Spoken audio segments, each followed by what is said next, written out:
उसने विषैले नागों वाले ये छोड़े, बाण छोड़े, जैसे कि अगर किसी के ऊपर जाए तो वह खून ही पी ले उसका। तो क्या किया राम ने कि ऋषि अगस्त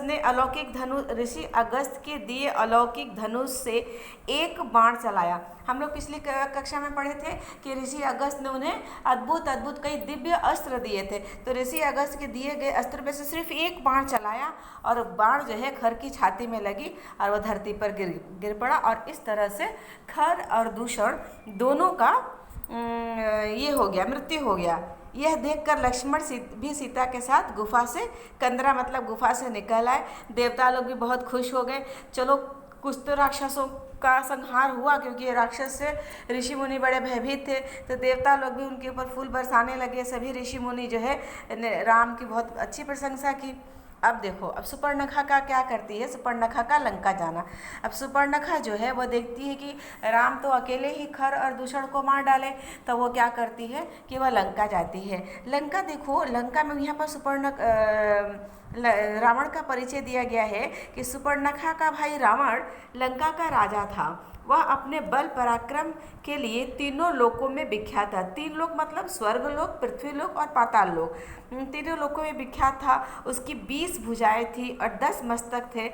उसका शरीर पहाड़ के समान विशाल और मजबूत था। उसने अपने पराक्रम से देवताओं को भी पराजित किया तथा वह सूर्य और चंद्रमा को उनके उदय काल में अपने हाथों से रोक सकता था। ठीक है, वह इतना ही पराक्रमी था कि सूर्य को भी रोक सकता था उदय होने से, अस्त होने से, और चंद्रमा को भी रोक सकता था। वह इतना ताकतवर था।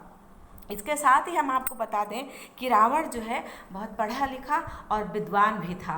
वह अनपढ़ नहीं था, बहुत बुद्धिमान था और शिव जी का बहुत बड़ा भक्त था। उसने शिव जी को अपना 10 शीश अर्पण किए थे।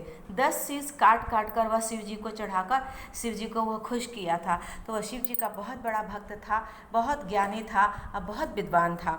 लेकिन कहा जाता है ना कि विनाश काले विपरीत बुद्धि। इसका अर्थ ये होता है कि जब आदमी का विनाश होने को आता है तब उसकी बुद्धि फिर जाती है, उसकी बुद्धि जो है उसका साथ छोड़ देती है।